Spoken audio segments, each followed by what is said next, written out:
Dear Dad, I visited the Museum for Central Africa in Belgium today on your birthday.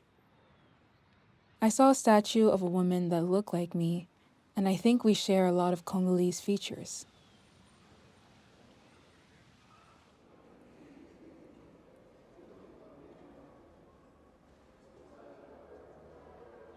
The museum says they have apologized to Congo, and I read it as follows. We know what we did was wrong. We think anyone who participates in our behavior is terrible as well. But if we had the chance to do it again, it would be our pleasure. And now that you know that, please give us €13.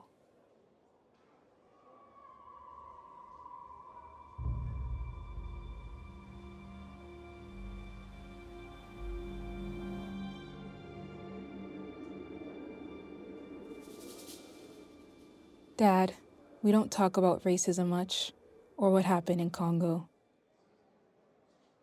You have made your peace with it, but I'm not there yet because when I talk about racism, the lowest points of my life to white people, I don't feel any different to these statues. Love, your daughter.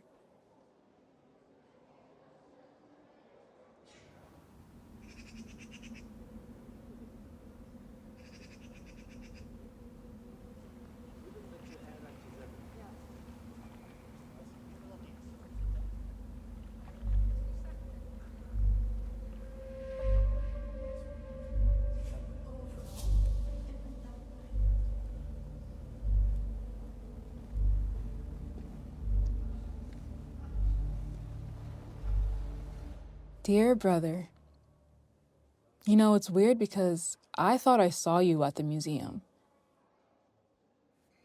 along with some other people that would be confused for our aunts or uncles.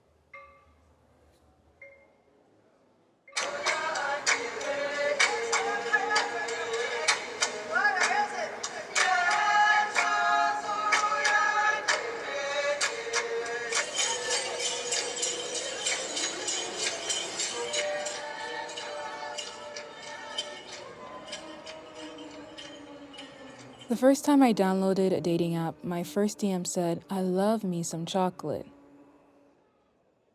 His name was Hunter, and before I blocked Hunter, I told him to book a ticket to Congo because he'd be like Charlie in the chocolate factory. Or maybe I could have sent him here. That way he could still be comfortable amongst his people, but admire the ways of the exotic. If you think about it, we did the same when Dad took us to the zoo when we were kids. You told me once in middle school they called you Black Mamba because of your skin and how athletic you are. I was jealous because in middle school the boys in my class also called the girls animal names, and I would have taken Black Mamba over gorilla any day.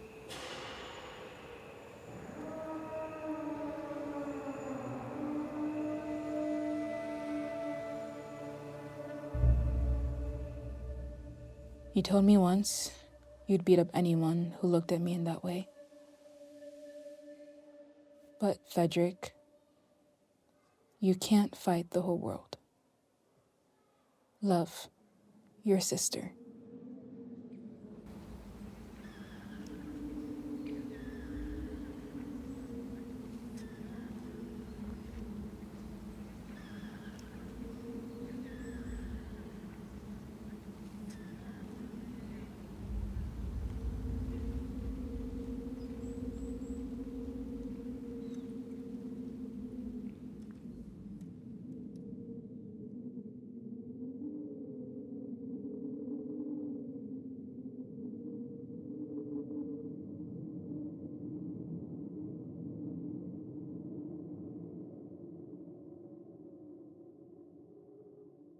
Cher grand-mère,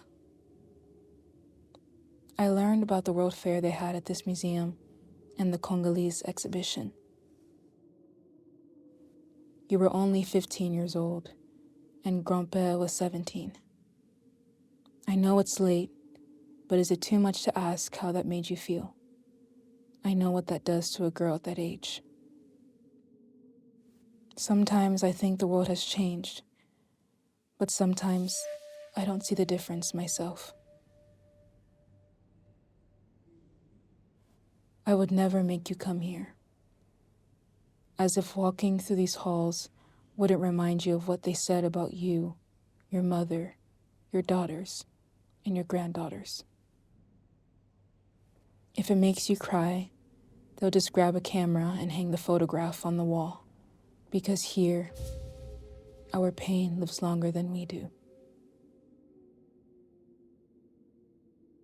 Grand-mère, you have such a beautiful smile. And I wish that they could see that.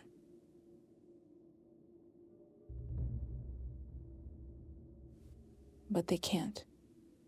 Love, your granddaughter.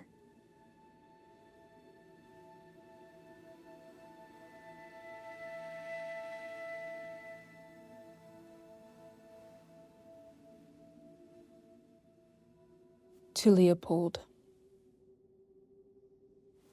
As soon as I stepped inside this museum, I was reminded if my things get taken, if my hands become severed, if I'm ever murdered or my body used without my permission, you wouldn't think anything of it. In fact, to you, these things would only make me more Congolese. So remind me, what circle of hell do you call home now?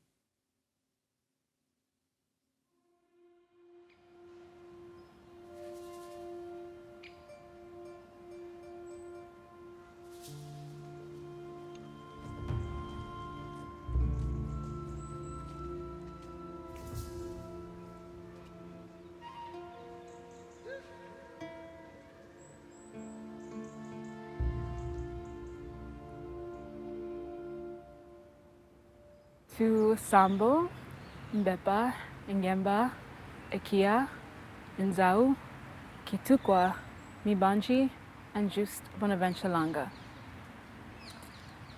I was thinking about you when I was inside the museum.